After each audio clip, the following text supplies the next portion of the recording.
สวัสดีเด้อพ่อแม่พี่น้องทุกคนเพื่อนๆทุกคนนะวันนี้เราก็พาพ่อแม่พี่น้องหรือว่าเพื่อนๆทุกคนหรือถ้าทุกคนเนาะมาล้อยินนกคือเก่าเด้อก็ได้หลายมื้อแล้วเนาะก็เราก็ได้พาเพื่อนๆทุกคนเนาะมาล้อยินนกเด้อแล้ววันนี้เราก็พาเพื่อนทุกคนหรือว่าท่านทุกคนเนาะมาล้อยินนกคือเก่าเด้อแล้วก็อย่าลืมกดไลค์กดแชร์ช่วยกดดันช่วยเป็นกำลังใจให้เนาะก็ติดตามไปนะเพื่อนๆทุกคนนะเมื่อไรก็อย่าลืมกดไลค์ให้เนาะเราก็มีแผนไปยินนกให้เพื่อนๆทุกคนเลยกันไปเด้อเพื่อนๆติดตามเราไปเนาะเราจะพาไปรอยิงหรือว่าไปเป้ามากยิงนก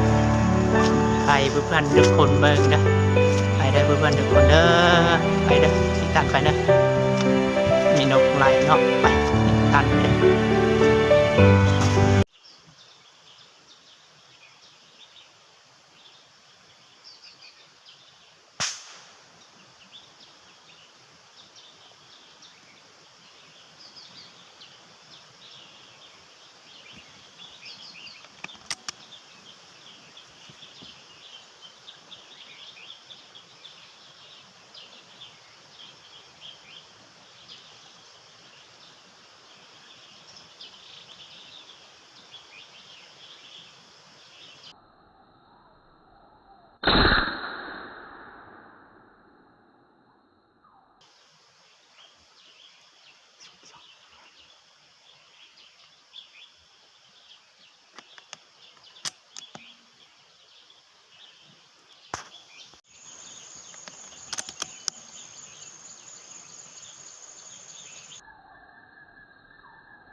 กลับบ้านแล้วเด้อเพื่อนทุกคนเด้อมื้อนี้ล่ะเราก็พาเพื่อนทุกคนมายิงนกสันนี้ซื้อเด้อก็กลับบ้านแล้วเด้อแล้วก็เจอกันคลิปหน้าเนาะวันนี้เราก็พาเพื่อนทุกคนมายิงนกสันนี้เด้อกลับบ้านแล้วเด้อเพื่อนทุกคนเด้อขอให้เพื่อนทุกคนโชคดีเนาะแล้วก็สุขภาพแข็งแรงก็ไปเจอโควิด19นี่เนาะทุกคนก็สุขภาพแข็งแรงเด้อเพื่อนๆทำทุกคนเด้อ